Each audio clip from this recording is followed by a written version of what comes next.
Réveille ton bise, tin tin tin. Réveille ton bise. Bienvenue sur Réveille ton bise, le podcast qui t'aide à y voir plus clair quand tu ne sais plus trop où tu vas et que tu as envisagé au moins une fois de fermer ta boîte à 2h32 du mat après une énième insomnie.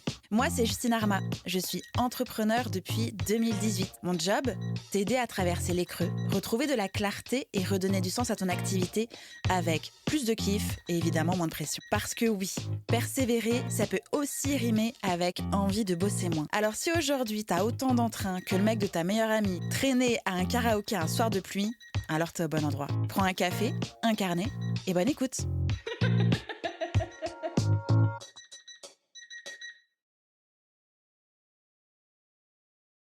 Salut Elsa, Bonjour Justine, comment tu vas? je vais très bien et toi? Je vais bien, je suis absolument ravie de t'avoir dans le podcast aujourd'hui. Cet épisode, on veut l'enregistrer depuis un petit moment, mais pour Tout à fait. petit souci de santé, on l'a reporté et nous voilà enfin sur ce jour que j'attendais avec impatience. J'avais hâte de te recevoir. Voilà, est-ce que tu es prête pour qu'on entame notre épisode ensemble? Allez, let's go. Parfait.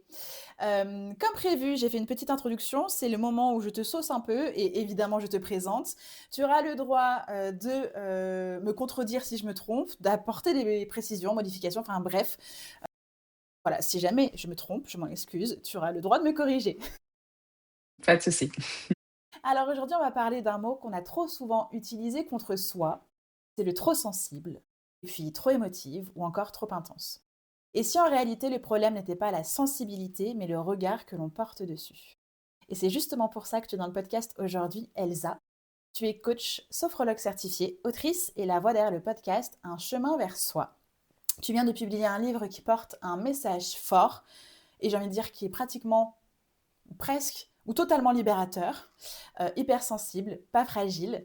Un livre qui ne cherche ni à coller une étiquette de plus, ni à expliquer comment aller mieux, mais plutôt comment est-ce qu'on peut changer de regard, à remettre de la nuance là où il y a eu trop de jugement des autres, de soi-même, bref, de la vie. Et surtout à redonner de la dignité à une sensibilité souvent vécue comme un fardeau. Et donc dans cet épisode, sans grande surprise, on va évidemment parler d'hypersensibilité, sans faire en sorte que ce soit quelque chose de pathos et pathologique évidemment. Mais on va pas non plus la romantiser. On va parler de vécu, de régulation émotionnelle, de limites et aussi d'estime de soi. Et surtout de ce moment charnière où on arrête de se demander qu'est-ce qui ne va pas chez moi pour commencer à se demander comment est-ce que je peux vivre avec qui je suis vraiment. Et du coup, Elsa, j'ai envie qu'on ouvre cet épisode là où ton livre commence, toi. Et avant de dérouler mes questions, est-ce que tu as des précisions, des ajouts, des choses à ajouter? Bah écoute, pas spécialement, tu as vraiment fait un beau portrait. Donc déjà, merci pour ça. C'était des mots très justes et qui m'ont parlé et ça correspond à qui je suis et je pense que le reste viendra dans la suite de l'interview. Super. Je fais bien mon taf, ça va. Tu vois qu'il fallait que je sois en forme. Voilà. Alors, tu écris que justement, tu t'es longtemps senti trop ou pas assez. Euh, C'était quoi pour toi être trop, justement? Être trop, c'est de réagir, d'être et de penser aussi, différemment des autres. C'est-à-dire qu'il y a un moule, en fait, dans lequel on voudrait, nous faire rentrer. Il y a, on va dire, un pourcentage important de personnes qui se comportent plus ou moins de la même façon, qui, dans certaines situations, réagissent pareil et en fait, j'avais l'impression d'être complètement en décalage de ça, de réagir différemment des autres. Donc parfois je me disais un peu, est-ce que finalement je suis pas un extraterrestre, je viens d'une autre planète, pourquoi mon fonctionnement il est bizarre.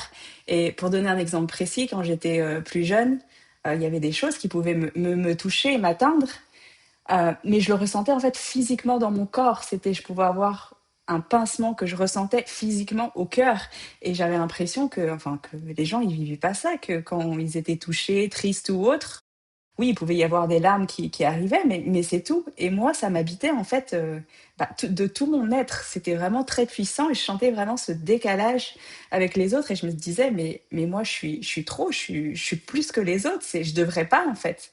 J'avais cette image négative de qui j'étais, de ma sensibilité en disant, bah, j'exagère par rapport aux autres, je devrais pas ressentir ça, ça devrait pas faire aussi mal, ça devrait pas être aussi dur. Il y a vraiment ce côté-là de, bah, je suis pas comme les autres en fait.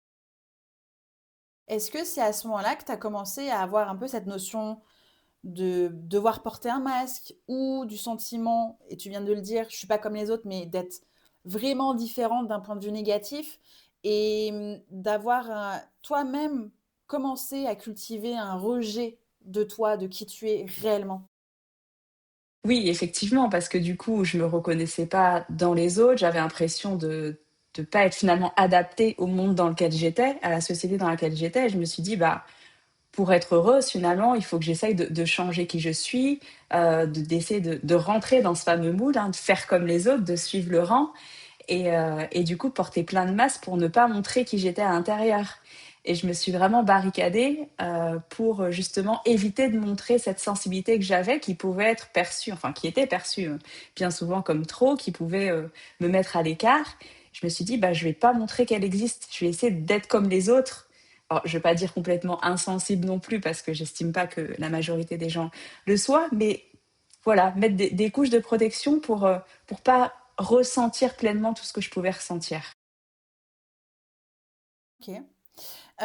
Évidemment que dans ton livre, tu démontres et démontes plein de choses, notamment quelques phrases, injonctions, ce truc de pleurer tout le temps, ou de toute façon tu es trop fragile, ou tu es trop introverti. Laquelle de ces phrases que l'on peut se dire ou que l'on peut aussi entendre fait le plus de dégâts selon toi? Ça dépend des personnes, de leur vécu, donc il y a des phrases qui résonnent forcément différemment chez chacun, mais de toute façon, ce côté négatif que l'on associe majoritairement enfin souvent à l'hypersensibilité, fait du mal. Et là, je vais peut-être, alors je dévie peut-être un peu de ta question, mais je reviendrai, revenir sur le terme hypersensibilité. C'est le terme le plus, on va dire, connu en France. Voilà, si on devait faire un sondage, ça parle à plus de personnes possible, même si elles n'arrivent pas forcément à savoir ce qu'il y a exactement derrière. Mais ce terme, déjà, il pose un problème en lui-même.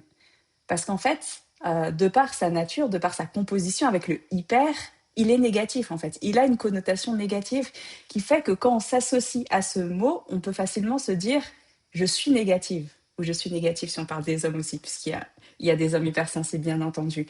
Donc ce terme-là, il déjà porte un espèce de poids sur nos épaules. Quand on se dit ok, je suis hypersensible, on peut avoir cette idée de bah du coup je suis trop, je suis pas dans la norme, je suis pas conforme et c'est pas bien en fait et je devrais changer. Ce terme hyper, il est aussi souvent utilisé dans le milieu médical finalement.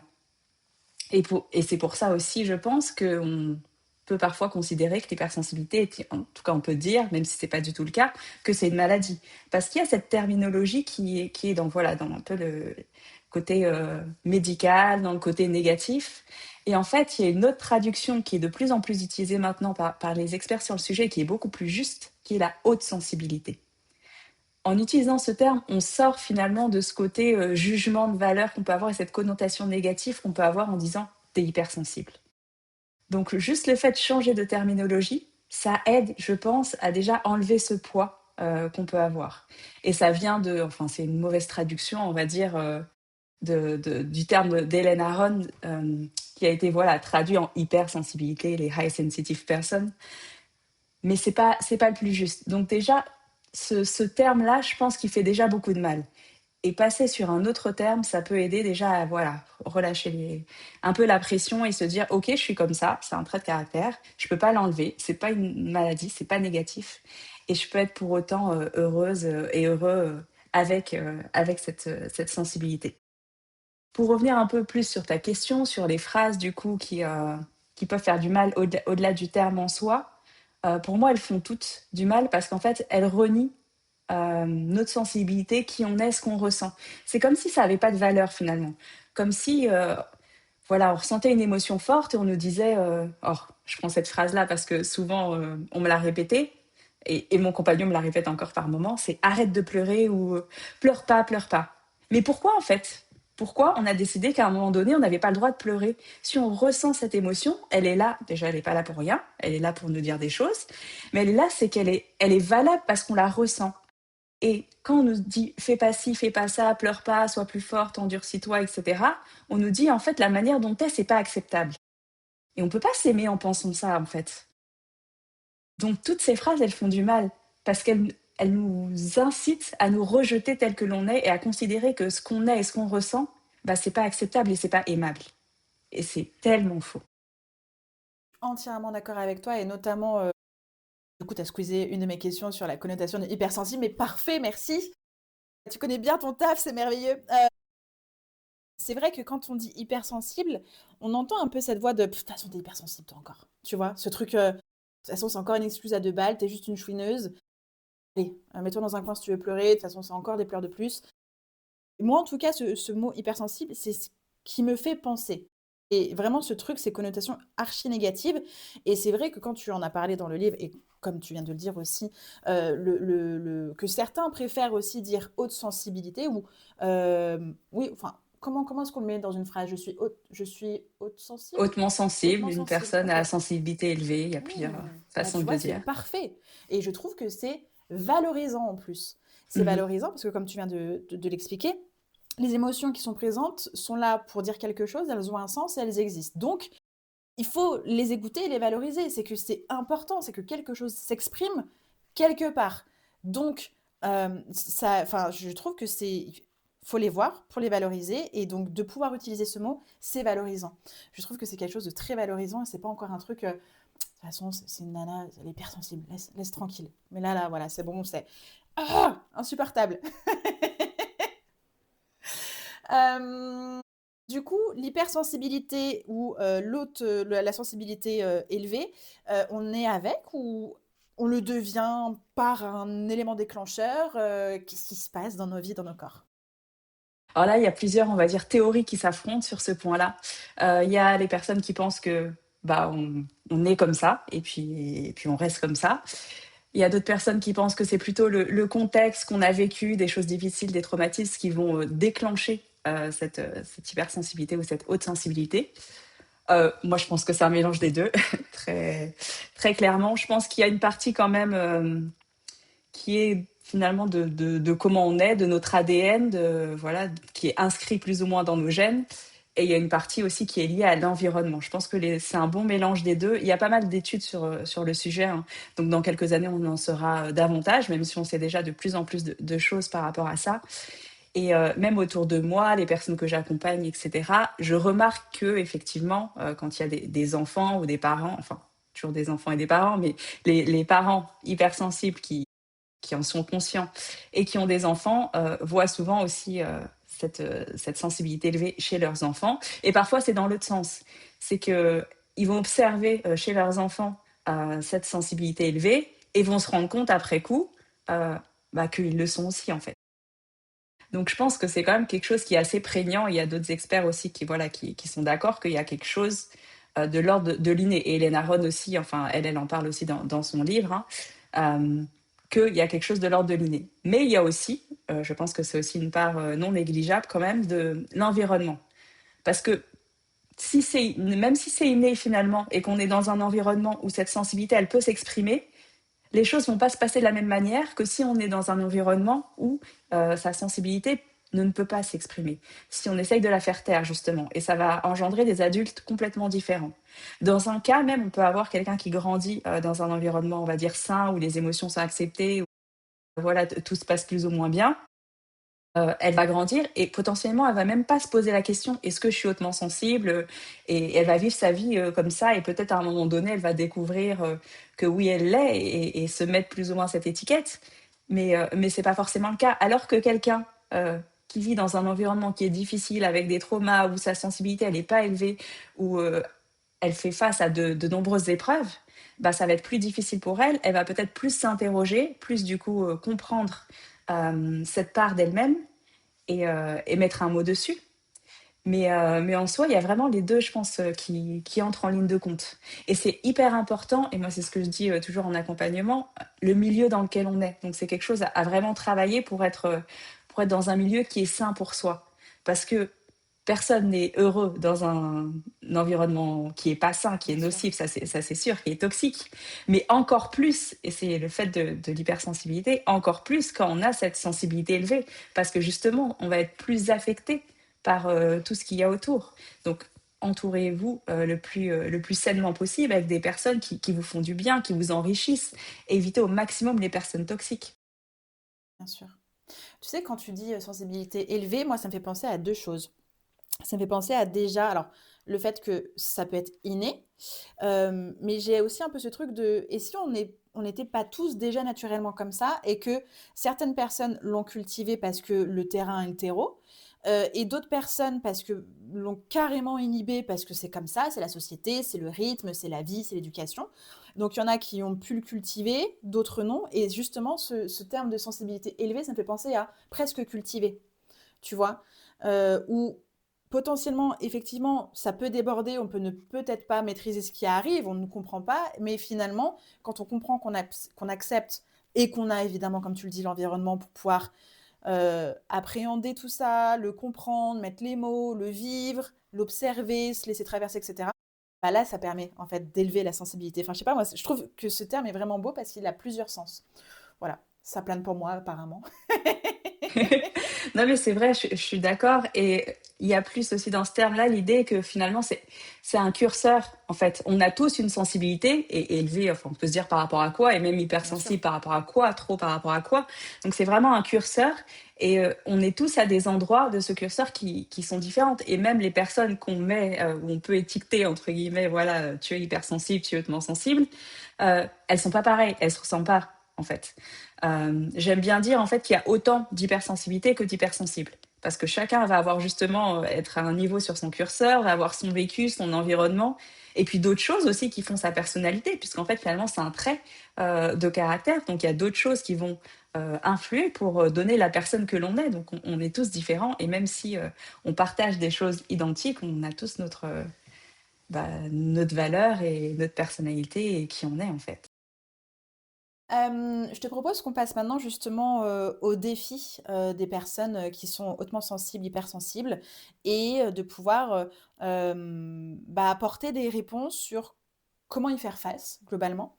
Et justement, dans ton livre et du coup dans tes accompagnements, tu parles de trois piliers fondateurs. Donc tu décris trois piliers de l'hypersensibilité. Donc il y a l'hyper, j'ai dû prendre des notes hein, pour pas hyperesthésie, hyperémotivité et hyperempathie. Est-ce que tu peux déjà nous apporter quelques petites définitions sur ces trois piliers-là, s'il te plaît? L'hyperesthésie, c'est le fait d'avoir un ou plusieurs sens qui va être plus développé que la moyenne.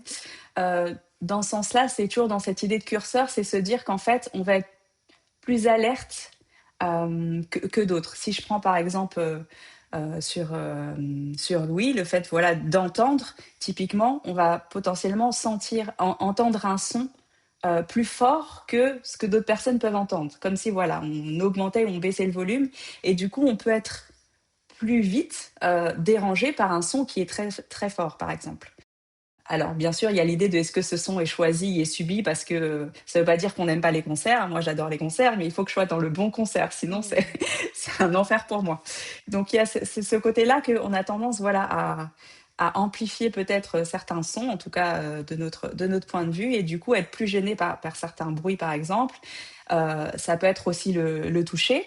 Ça va être du coup les matières. Certaines matières vont être difficiles pour nous. Il y a certaines matières où voilà, quand on va les porter, on va avoir tendance à se gratter. Donc du coup, on va éviter de les porter. Ça peut être la vue, donc on va être très comment dire, très attentif finalement à tous les détails, à tout ce qu'on a autour de nous, de manière plus ou moins consciente hein, d'ailleurs, en fonction d'où on en est dans son développement. Donc globalement, c'est ça, on va avoir un ou plusieurs sens qui va être plus alerte, plus affûté et où le curseur va être peut-être plus important que chez d'autres. On a l'hyperémotivité. Donc du coup, ce côté qu'on connaît tous hein, de l'hypersensibilité, souvent qui est celui qui est le plus mis en avant d'ailleurs, qui est souvent résumé par tu pleures beaucoup, c'est le fait d'avoir des émotions intenses. Donc on va ressentir des choses de manière un peu plus forte que les autres, on va être plus facilement touché, on va avoir aussi une palette d'émotions qui va être intéressante, si je peux dire. Au-delà de juste les 4 émotions de base, hein, on peut ressentir des variations, des nuances qui sont intéressantes. Le côté, qui peut être vu comme négatif, comme difficile avec ces émotions, désagréables qu'on n'a pas envie de ressentir, qu'on peut ressentir pleinement, peuvent nous faire tomber dans des downs, intenses, mais avec le côté aussi positif, c'est-à-dire cette joie, ce bonheur, toutes ces émotions qui sont très agréables à vivre, ben on les ressent vraiment. On peut les ressentir pour des choses qui pour d'autres personnes peuvent paraître, on va dire, futiles, banales. Un coucher de soleil, enfin moi ça m'est déjà arrivé d'être tellement émerveillée, d'avoir les larmes aux yeux, et du coup pas des larmes de tristesse, mais des larmes de bonheur, d'émerveillement devant un beau coucher de soleil. Et c'est des choses que d'autres personnes pourront dire oui, ok, c'était joli, c'était sympa, mais c'est tout. Voire ne même pas regarder en Mm. fonction de leur degré. Donc il y a ce côté-là hyper positif aussi euh, dans, dans Hyper cet motivant. aspect-là. Mm. Et l'hyper-empathie, c'est le fait de pouvoir se mettre facilement à la place des autres. Pouvoir comprendre ce qu'ils ressentent, pouvoir comprendre plus facilement leurs émotions. Et du coup, ça a ce côté positif, ça crée une connexion qui est plus intense. C'est souvent des personnes où on se confie auprès desquelles on se confie facilement. Donc ça, c'est voilà, c'est souvent la meilleure amie, enfin la bonne copine à qui on dit toutes ses difficultés et sans gêne, on arrive voilà à créer ce lien-là. Donc ça c'est très très agréable et positif. Après, il y a aussi forcément l'envers du décor, c'est que du coup, on peut avoir tendance aussi à absorber les émotions des autres, à parfois aussi finalement projeter des choses. Parce que oui, ok, on perçoit, mais parfois aussi on projette et on n'est pas toujours dans le juste. Et ça, il faut aussi savoir voilà, faire un pas de recul pour se dire je sens ça, mais peut-être que ce que je sens, c'est pas la vérité en fait. Et aller questionner et remettre ça au cœur de la discussion. Mais il y a voilà, ce côté-là de comprendre ce que vivent les autres, d'anticiper aussi leurs besoins en disant voilà, ils sont dans une situation, telle personne est dans une situation difficile, je vais lui apporter mon soutien, je vais lui apporter mon amour par des gestes, le fait d'être présente, d'appeler, etc. Et être beaucoup tourné vers l'autre en fait. Et c'est un des défis justement, c'est que bah, c'est bien d'être ouvert, d'aider, de vouloir voilà, soutenir, mais parfois, on fait tellement ça qu'on se soutient plus soi-même, on s'oublie, on met les autres devant, sur le devant de la scène, et soit voilà, on se met en retrait, on n'est pas à l'écoute de ses besoins, voire on fait l'inverse des choses dont on aurait besoin. Et c'est là que ça peut être difficile à vivre, notamment sur le long terme. Mm. Lequel de ces trois piliers que tu nous as bien décrits sont le ou les plus méconnus selon toi? Je dirais que c'est peut-être la partie hyperesthésie, le côté sens. Euh, Et pourtant, enfin, c'est quelque chose qui est vraiment important et qui est quand même à la base pour moi. Enfin, ça en fait partie dans les différents piliers. Mais c'est vrai que l'empathie, souvent, c'est quelque chose qui est quand même assez lié aux émotions, donc qui est connu. Les émotions, c'est connu, même s'il n'y a pas forcément les bonnes images qui sont associées. Mais c'est vrai que l'hyperesthésie, beaucoup moins. Après, il y a quelque chose qui est pas dans les piliers, mais qui est fondamental et qui est lié à tout ça. C'est en fait, c'est l'estime de soi et qui est un défi pour moi majeur. C'est vrai que souvent les personnes viennent me voir en disant j'ai du mal avec mes émotions, je sais pas gérer, pour reprendre les termes, je sais pas gérer mes émotions, mais en fait, je vais pas dire c'est pas ça le problème, mais c'est presque un problème secondaire en fait. Donc bien sûr, je l'adresse et j'aide les personnes par rapport à ça, mais souvent derrière, ce qui se cache, c'est justement que je ne m'aime pas. Et je ne m'aime pas parce que justement la société me renvoie que j'ai trop d'émotions, que je suis pas dans le cadre, que c'est pas normal, que je dois changer. Et le défi des hypersensibles, c'est d'apprendre à s'aimer telles qu'elles sont. Or, ça ne veut pas dire qu'on va qu'on va laisser tout comme ça et qu'on va pas apprendre justement des techniques pour se réguler et voilà des choses pour mettre un peu d'ordre et pour pouvoir comment dire, aplanir un peu les pics émotionnels. Mais il y aura toujours des pics. Et c'est normal. Et j'ai envie de dire, heureusement, si c'était comme ça, ce serait pas drôle. Si on n'avait aucune émotion et qu'il y avait jamais, voilà, de haut et de bas, de petites vagues, ce serait vraiment pas drôle. Enfin, en tout cas, c'est, c'est ma vision. Mais souvent derrière effectivement ce côté émotion, c'est je suis pas acceptée, c'est ce que je disais tout à l'heure, c'est mes émotions sont pas valides, les autres me valident pas, donc moi je ne me valide pas, donc je ne m'aime pas. Et là j'ai envie de dire c'est plus profond en fait. Et c'est ça moi que j'adore aller travailler parce que du coup c'est redonner euh, foi en comment dire? En la vie et en ce que la personne a, en fait. C'est lui montrer qu'elle a de la valeur, lui montrer qu'elle est importante et que elle a le droit et même le devoir, en fait, d'aller chercher, au fond d'elle-même, savoir qui elle est et de le montrer au monde et de montrer au monde l'image qu'elle a envie de montrer. Pas celle qu'on lui impose, en fait, pas celle qu'elle devrait être, mais vraiment être telle qu'elle est, oser être, elle-même. Avant d'aller plus en profondeur sur l'estime de soi, j'aimerais qu'on repasse un tout petit peu sur justement les émotions et tu as abordé brièvement le principe de régulation émotionnelle où ce que je comprends, c'est que tu l'abordes plutôt comme un muscle à entraîner et où tu indiques même que bah, réguler ses émotions, ce n'est pas les contrôler. Euh, Comment est-ce que tu expliques la différence aux personnes que tu accompagnes du coup? Alors, le terme, contrôler versus, ou gérer versus réguler, ça peut paraître subtil, mais en fait, pour moi, c'est important.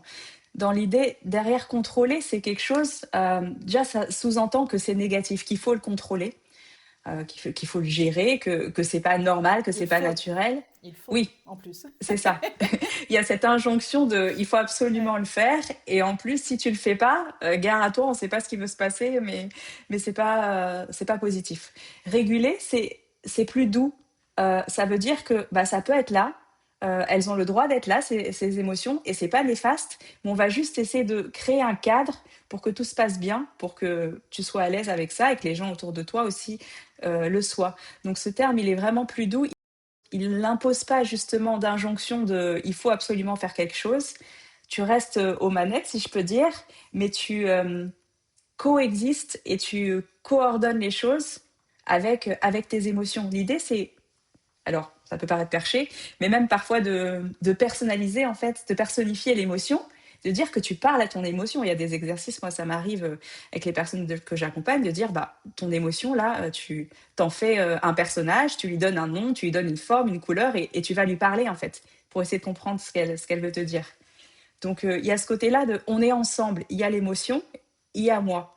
Et souvent, on fait un amalgame déjà en disant je suis l'émotion, je suis triste, je suis ceci, je suis en colère. Non, tu n'es pas ton émotion. Nous ne sommes pas notre émotion. Nous avons à un moment donné une émotion qui est un signal d'alerte, voilà, pour faire tic-tic et puis il y a quelque chose qui se passe ou il y a quelque chose à faire. Et on n'est pas résumé à notre émotion. Cette émotion, elle est là pour nous aider à un moment donné, pour nous faire prendre conscience de quelque chose. Et notre rôle, bah, c'est de dialoguer avec elle et de comprendre en fait ce qu'elle veut nous dire. Parce que les émotions, elles ne veulent pas nous faire du mal.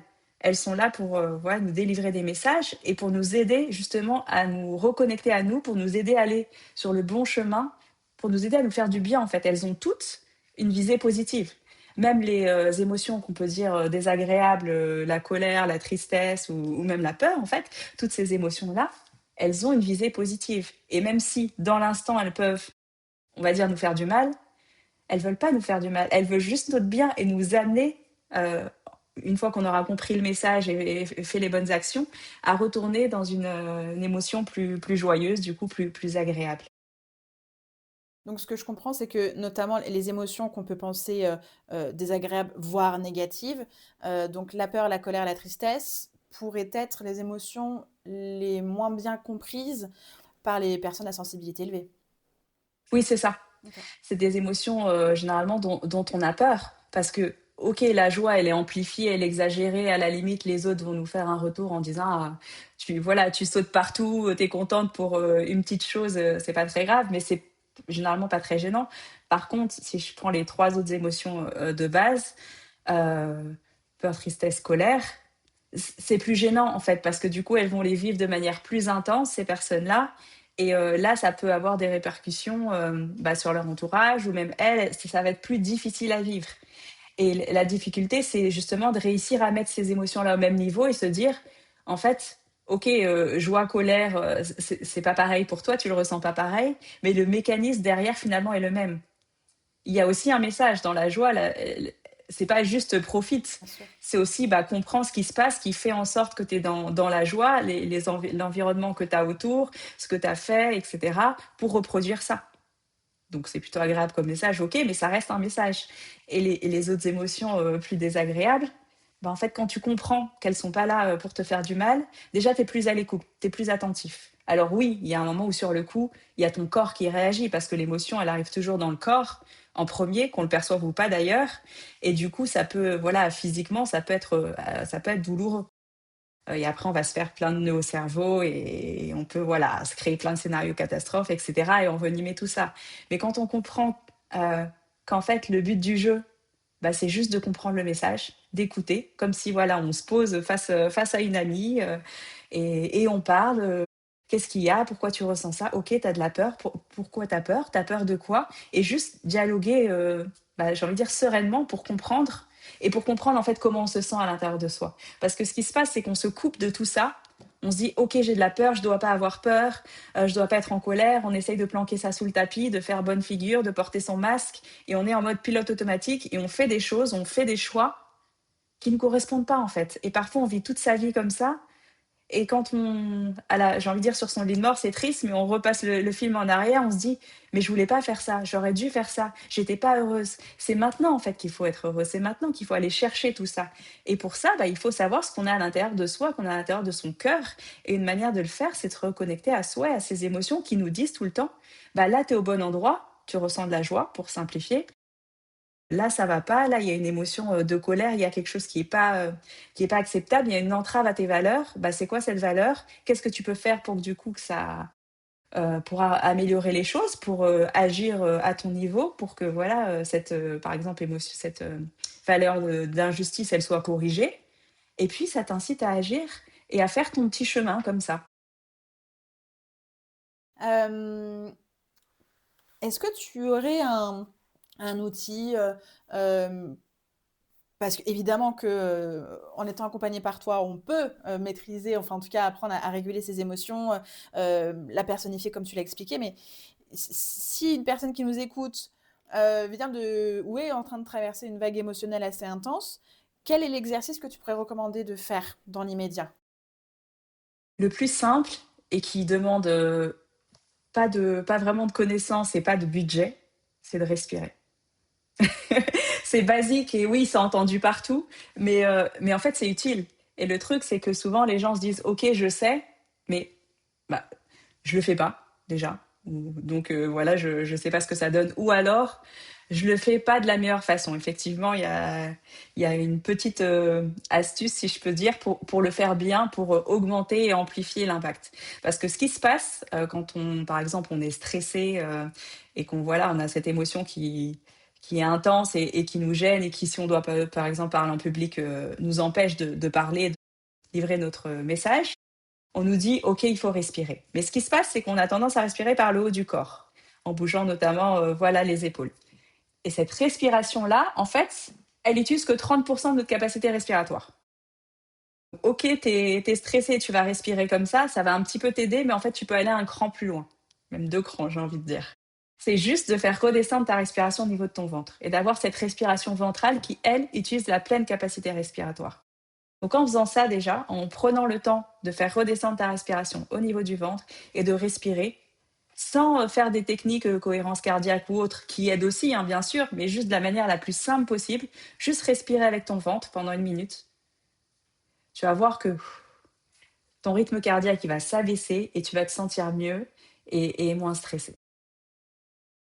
C'est vrai que la respiration, c'est le conseil que l'on peut dire en premier et qui est, alors, j'ai envie de dire, tant qu'il y a derrière de la vie, quoi, mais on oublie, et même généralement quand on est un peu en mode genre, on se coupe le souffle, quoi. C'est le C'est choc, la ça, surprise, tout est rapide et on se coupe le souffle alors qu'en réalité, euh, faut que ça véhicule, quoi, faut que ça bouge, il faut que ça sorte, il faut, faut que ça vive réellement. tout à fait. Euh, donc tu fais bien de le remettre au cœur de la discussion, cet exercice-là, et notamment la respiration par le ventre, parce que tout de suite on a dit oui, mais j'ai pas l'application Respire Relax, et le truc en carré, j'y comprends rien, et machin. Et en fait, tu passes ton temps à remettre du jus dans ta tête de comment Mm, respirer au lieu de respirer. Donc bon, tout à fait. ça n'a pas de sens. Donc merci de repartager cet entre guillemets outil-là, qui fait en plus genre juste partie de nous, quoi. Donc bon, à utiliser sans Le corps modération. est bien fait en fait, hein. Exactement, exactement. Du coup, là, je t'invite à ce qu'on revienne sur l'estime de soi que tu avais commencé à dérouler. Évidemment qu'on va en parler puisque c'est le vrai pivot. T'en parles littéralement, hein, c'est ce qui permet d'embrasser son hypersensibilité, sa sensibilité élevée, plutôt comme une force. Tu dis justement que tout change quand on arrête de jouer un rôle et qu'on revient à soi. Pourquoi est-ce que l'estime de soi est-elle un point de bascule véritablement euh, transformateur? Parce que c'est l'amour, en fait. L'estime de soi, or pas que. Alors déjà, pour remettre le cadre, il y a 3 composantes dans l'estime de soi. On a effectivement l'amour de soi, l'image de soi et la confiance en soi. Donc ces 3 composantes, elles sont interdépendantes, elles sont liées entre elles. Donc quand on va travailler sur une composante, ça va avoir des répercussions sur l'autre, etc. Enfin, sur les 2 autres. Il y a déjà ça à poser. Ensuite, juste aussi peut-être une petite définition de l'estime de soi, parce que c'est un terme que tout le monde emploie, mais en vrai, on ne sait pas forcément exactement ce qu'il y a derrière, ou on peut voilà, avoir des projections. Parfois, on résume finalement l'estime de soi à la partie confiance en soi ou amour de soi, alors que c'est un peu plus du coup complexe. Euh, L'idée de l'estime de soi, c'est en fait se dire, c'est quoi la valeur que je me donne? Et, euh, et cette estime de soi, elle est faite généralement par comparaison entre deux éléments, 2 choses.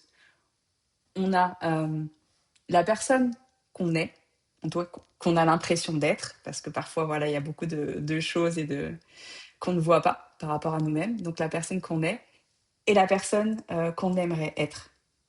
Et en fait, plus l'écart est grand entre, j'ai envie de dire, ces 2 versions de soi, bah, plus l'estime de soi est fragile, et plus l'écart il est réduit, voire se confond, l'estime de soi est du coup bien établie et forte en fait. Donc c'est vraiment cette vision entre ces deux versions de soi. Et ce qui est important de se dire, c'est que du coup, euh, l'estime de soi, elle peut se travailler. C'est pas quelque chose, alors c'est comme les différents piliers, hein, que ce soit la confiance, l'amour ou l'image, c'est pas quelque chose qui est donné une fois pour toutes. Donc peu importe où on en est aujourd'hui, c'est quelque chose qu'on peut améliorer, qu'on peut optimiser. Et du coup, c'est pas perdu d'avance. Et c'est vraiment essentiel parce que pour moi, ça fait vraiment partie de la vie en fait. Euh, pour être heureux, or c'est ma croyance et peut-être d'autres personnes diront autre chose, mais pour moi, pour être heureux, la clé, c'est de s'aimer. De s'aimer, ça veut dire s'autoriser à être qui on est, c'est d'avoir cette estime pour soi, c'est de finalement rapprocher les 2 versions de soi entre celle qu'on voudrait être et celle que l'on est. Si on arrive à être celle que l'on voudrait être, ou celui, hein, désolée, je parle beaucoup pour, pour les femmes, si on arrive à être la personne en tout cas qu'on voudrait être, bah, on se sent pleinement épanoui. Et c'est ça, moi, que je vise dans ma vie et pour les personnes aussi que j'accompagne. C'est un point de bascule parce que souvent, on pense à plein d'autres choses, on travaille plein de choses autour qui sont plus ou moins connexes, mais on oublie les fondamentaux, l'essentiel, c'est qui tu es. Est-ce que tu aimes la personne que tu es là, maintenant, tout de suite? Et quand on s'aime, bah, ça débloque tout un tas de choses. Quand on a cette estime de soi qui est élevée, qui est forte, qui est ancrée, alors élevée et stable, hein, parce qu'il y a des voilà, estimes de soi élevées et instables et c'est pas non plus terrible, mais quand elle est élevée et stable, on est ancré dans ce qu'on fait, on a une vision pour soi, pour sa vie, pour ses projets, on est beaucoup moins impacté par le regard des autres, on se compare beaucoup moins, on arrive mieux à faire face à l'échec, à se relever, à rebondir, on a cette résilience là qui est ancrée et j'ai envie de dire, peut-être pas que ça déroule complètement, mais en tout cas, c'est beaucoup plus fluide. C'est vraiment un point de bascule pour moi, pour toutes ces raisons-là, en fait. Ça me fait penser au film dont j'ai complètement oublié le titre, mais peut-être que toi tu l'as, qui est d'ailleurs sur Netflix, disponible pour les personnes qui ont un abonnement Netflix. C'est une meuf qui est vraiment pas bien dans son corps, pas bien dans sa tête, elle est archi complexée, tout ça. Et puis elle fait une chute, elle se cogne la tête, et en fait, elle ne se voit plus. En fait, elle se voit comme une toute autre personne. En fait, elle avait fait le vœu d'être la personne de ses rêves et elle se voyait à une antipode, une éternité, un autre monde de ce qu'elle voulait être au départ. Elle se cogne la tête et elle devient cette version-là. Alors que, en vrai, rien n'a changé. C'est Rien juste n'a sa changé. perception d'elle-même. Mm. Et Mm. là, tout un monde s'ouvre. Elle est tellement persuadée d'être cette version extraordinaire d'elle-même. Elle a de l'assurance. Elle se sent belle. elle a un corps de fou, enfin, elle se sent vraiment comme ça que du coup, elle a tellement de confiance en elle et d'amour d'elle que elle y va, elle a tout ce qu'elle veut. Je crois que j'ai retrouvé le titre. Attends. Euh, Je l'ai vu en plus, mais là, le titre me vient pas. I Mais c'est feel un bon film, pretty. oui. I feel Oui, c'est pretty. ça. Voilà. Et du coup, la vie de ses rêves se construit, puisqu'en fait, elle y va, elle y croit. C'est pour elle, c'est pour elle, quoi. Elle s'aime tellement, elle aime tellement tout ce qu'elle fait, elle a tellement confiance dans tout ce qu'elle fait, etc., que la vie de ses rêves s'ouvre devant elle, jusqu'à ce qu'elle se recogne la tête. Et que du coup, bah, en fait, le truc fasse que bah, elle pense que le miracle a disparu, que la magie a disparu, et donc elle est à nouveau dans ce corps d'avant. Et donc, elle veut plus voir son petit copain, elle retourne même plus travailler parce qu'elle se dit mais ils vont jamais me reconnaître. Et puis je peux pas être cette personne-là dans cette vie-là, c'est pas possible. Jusqu'à ce qu'il y ait un moment donné, bah, je peux tout spolier, mais bref, c'est exactement ce que j'étais en train de raconter. Et ce film, vraiment, je le recommande parce que il y a pas meilleur exemple en fait. C'est ça. Effectivement, il est très bien fait et il rappelle que finalement tout part de soi et de la manière dont on se perçoit. Parfois, on veut que les autres nous perçoivent d'une certaine manière, mais nous, on le fait pas. En fait, on veut que les autres nous aiment, mais on s'aime pas soi-même. Donc, commencer par soi, c'est la base. C'est des choses qui ont été dites et redites, mais c'est vraiment essentiel. Et le truc, et c'est ça avec, bah, souvent dans le développement personnel, c'est que voilà, il y a des grands préceptes qui ont été déjà répétés, on a l'impression qu'il n'y a pas de nouveauté, mais parfois, il n'y a pas besoin de chercher la nouveauté. Il faut juste comprendre et vraiment intégrer les concepts et les appliquer. Pas juste les lire comme ça dans un bouquin, fermer son livre et dire « Ah, c'était intéressant ». Mais comment tu fais en fait concrètement pour incarner ça? Ok, il faut s'aimer soi, ok, il faut développer son estime de soi, mais comment tu fais? Et se poser ces questions-là. Et arrêter de se dire finalement, ma vie, elle est pas agréable, voilà, je suis en dehors des cases, je me sens pas bien, on me dit que je suis trop et tout, et se morfondre, entre guillemets. L'idée, c'est vraiment de se dire comment je fais pour sortir de ma situation. En coaching, on dit toujours que, enfin, les questions qu'on se pose sont essentielles. Donc, se poser des questions, c'est bien, mais si tu te poses des mauvaises questions, bah, tu auras des mauvaises réponses, en fait. Donc, commence à changer les questions que tu te poses, pour te poser des questions qui vont t'aider à aller de l'avant, pour t'aider à avancer. Te demande pas pourquoi c'est toujours toi qui te fait plaquer ou je ne sais quoi, mais demande-toi comment tu fais pour avoir l'homme de tes rêves, par exemple. Change vraiment ce côté-là parce que c'est essentiel. Tu abordes le regard que l'on porte sur soi, mais aussi le regard des autres. Et c'est justement dans l'une des clés que tu abordes où tu parles de détachement du regard des autres, qui est évidemment un chemin long, pas très tranquille, hein, soyons très honnêtes Mhm. avec nous-mêmes. Comment est-ce qu'on commence à aller sur ce terrain dans lequel on n'a pas toujours très envie parce que c'est inconfortable? Alors, ce qui est inconfortable fait bouger. Ça, c'est déjà un premier point. Et j'ai envie de dire, plus c'est inconfortable, plus ça fait bouger. Mais parfois, il y a des moments où on n'est pas prêt. Je pense qu'il faut y aller par le palier. Et c'est un peu aussi ce que j'essaye de mettre dans mon livre, c'est qu'il y a différentes phases. On commence un peu tranquille avec, voilà, on recherche un peu à comprendre ce que c'est finalement ce terme, qu'est-ce qu'il y a derrière, voir un peu les comparaisons avec d'autres termes qu'on entend, HPI, autisme ou autre. Voilà, petit à petit, on monte jusqu'à arriver vers la fin, effectivement, où on est plus sur bah, comment on s'affirme, comment on rayonne tel que l'on est et qu'on arrête, en tout cas qu'on diminue le fait de se comparer aux autres et d'être moins affecté par le regard des autres. Pour moi, c'est vraiment enfin, le haut de la pyramide, si je peux dire, ou la fin de l'étape, si on peut dire qu'il y a une fin. Euh, et c'est vrai que c'est pas simple, mais le faire étape par étape justement et commencer là où on en est en fait, avec une petite action, une petite chose, pour se dire ok, je suis impactée par le regard des autres, c'est un fait, je le sais. Et déjà en prendre conscience, c'est déjà commencer à changer. Être honnête avec soi-même et se dire là dans telle situation, je me suis comparée, je me suis pas sentie bien, j'ai eu l'impression d'être jugée et reconnaître ça en fait. C'est déjà le premier palier de se dire ok, il y a eu ça et je le sais, j'en suis consciente avant de se dire bah, comment je fais pour du coup essayer de changer un peu pour être moins affecté. Déjà, oser l'affirmer, oser dire, parce qu'il y en a qui sont dans le déni en disant bah non, moi c'est OK, ou qui voilà, se mettent se voilent la face et planquent tous ces trucs-là sous un tapis. Un beau tapis d'ailleurs. Mais reconnaître ça, prendre conscience de ce qui se passe et de ce qui se joue chez nous, ça permet de pouvoir faire des ajustements et se dire ok, donc maintenant que je l'ai reconnu, très bien, Maintenant, c'est quoi l'étape d'après? C'est quoi le step d'après?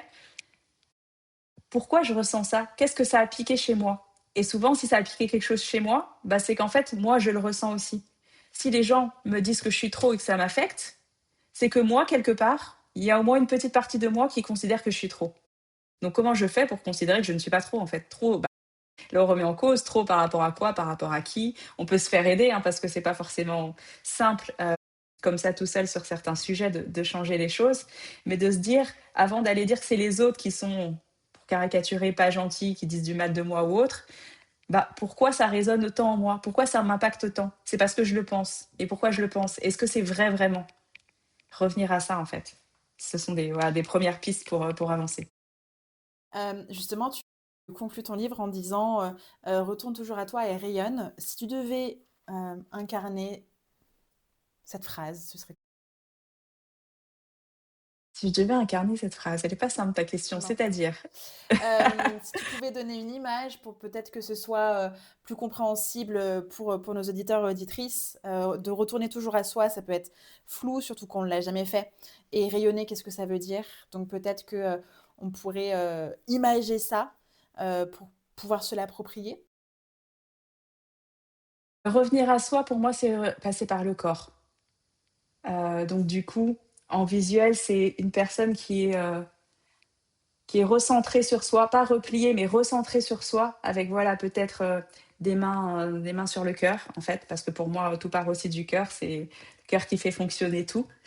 Donc c'est vraiment se recentrer sur soi, ressentir ce qu'il y a à l'intérieur de soi. Et c'est, alors je suis aussi sophrologue, hein, mais dans la sophrologie justement, on revient beaucoup au corps, à quels sont les ressentis physiques que tu as, voilà, qui traversent tout ton corps. On n'est pas assez attentif à ça et pourtant c'est plein d'indicateurs finalement tout au long de nos journées pour savoir comment on se sent, qu'est-ce qui se passe, est-ce qu'on a envie de faire telle ou telle chose, c'est quoi nos besoins. Donc revenir vraiment au corps et rayonner une fois qu'on est revenu un peu à soi. Or, c'est pas l'un ou l'autre, hein, c'est souvent l'un, puis l'autre, puis l'un, puis l'autre. Mais on est revenu à soi, on est revenu au corps dans ce mouvement-là. Et après, c'est voilà, les bras comme ça, la tête haute, les épaules hautes aussi. L'ouverture. Et c'est prendre sa place, l'ouverture et se montrer au monde, en fait. Se montrer au monde tel que l'on est. Parce que bah, y en a marre de voir tout le temps les mêmes modèles, j'ai envie de dire, les trucs stéréotypés de il faut être comme ci, comme ça. En plus, avec, on va pas ouvrir le débat parce qu'on pourrait en parler des heures, mais avec l'IA qui arrive, enfin qui est déjà là, mais voilà, il y a besoin de personnalités fortes. Enfin, et quand je dis forte, ça veut pas dire extravertie ou autre, c'est de personnalités incarnées et pas des choses lisses en fait. On veut pas avoir des robots qui font tout le temps la même chose, qui pensent la même chose, qui disent les choses de la même manière. Donc, ose être qui tu es pleinement, sans masque. Alors, je sais que c'est dur parce qu'on porte tous des masques à des moments donnés, etc. Et c'est pas forcément facile de les enlever. Moi, j'essaye au maximum, même s'il y a encore des moments où forcément je me protège aussi pour différentes raisons.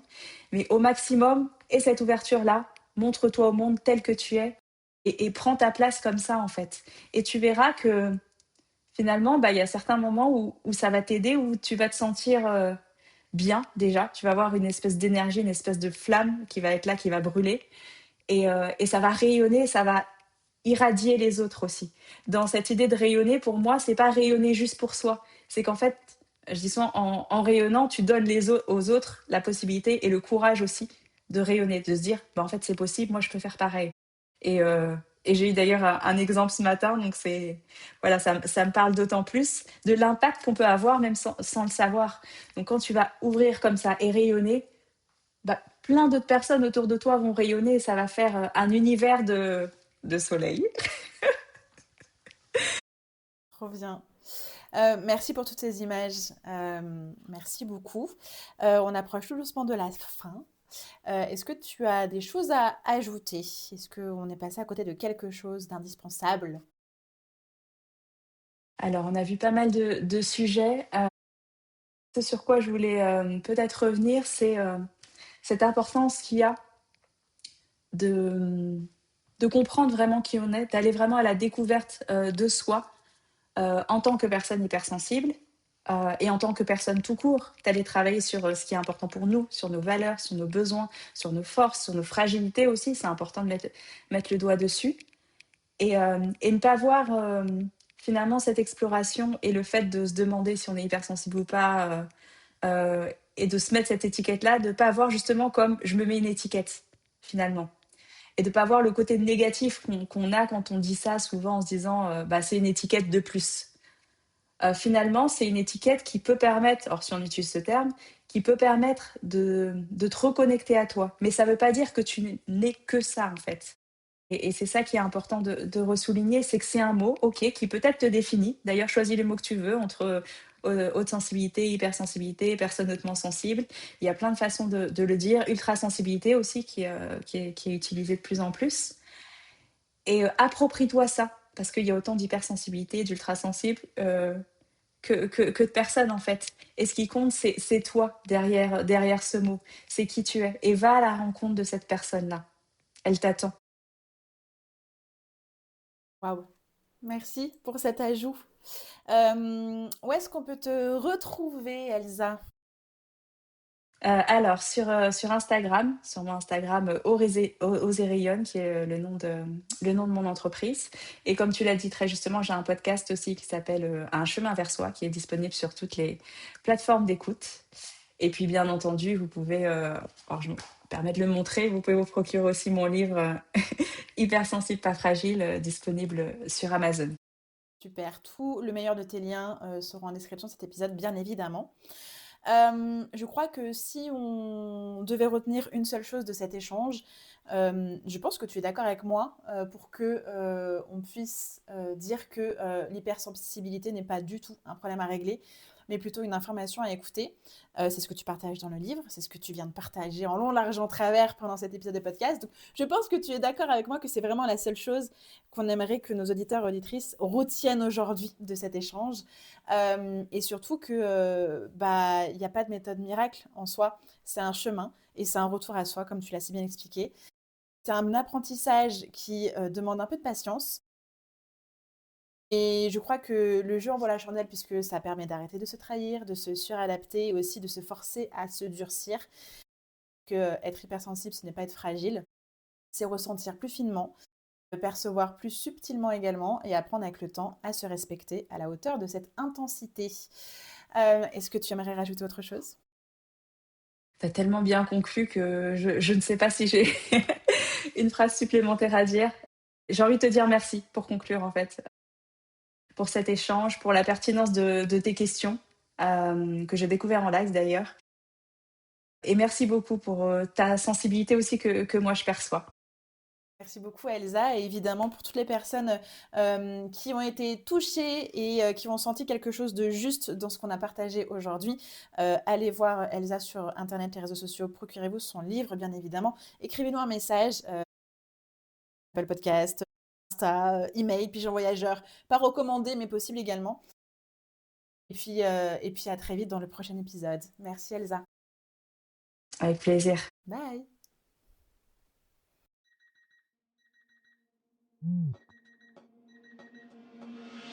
Merci d'avoir écouté l'épisode jusqu'à la fin. Tu es clairement dans le club des vrais. Si ça t'a fait du bien, fait réfléchir ou donner un peu d'élan, partage-le à une entrepreneur autour de toi. Tu peux aussi t'abonner, laisser un avis et des étoiles sur Apple Podcast ou Spotify. C'est clairement le meilleur moyen de faire vivre Réveille ton bise. On se retrouve très vite dans le prochain épisode. D'ici là, prends soin de toi et de ton bise. Bye bye!